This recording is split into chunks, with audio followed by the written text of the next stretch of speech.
Hello mga mi, grabe sobrang ganda nga nitong aking bagong rice cooker mga mi from Kanazawa. Multi-purpose na po ito mga mi, pwede kang magsaing dito, pwede kang magluto ng congee, at syempre mga mi magprito ng ulam. Ayan. So mga mi may kasama na itong sandok, then meron siyang kasamang takalan, ayan, and then meron siyang kasamang strainer mga mi. Pero ito mga mi dito tayo magsasaing dito. At syempre mga mi, meron din po itong kasamang manual mga cord. Ayan. Ito mga mi yung wire niya mga mi. So mga mi, hindi nga ako nahirapan maghugas ng bigas mga mi dahil kusa na lang tumutulo yung water. Yung 2 cups yung lulutuin natin na bigas. So kailangan po natin ng 3.5 na cup na water na malinis mga mi.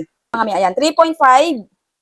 Then mga mi, ilalagay na natin tong bigas dito. Mga mi. So ito po yung cover niya mga mi.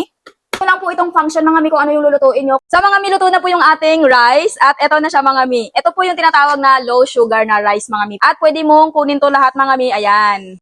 Tikman natin yung kanin mga mi kung luto nga ba. Wow, okay siya mga mi. So mga mi, kung interesado po kayo nito, ilalagay ko po ang link nito sa yellow basket kung saan mabibili kaya. Check out na mga mi.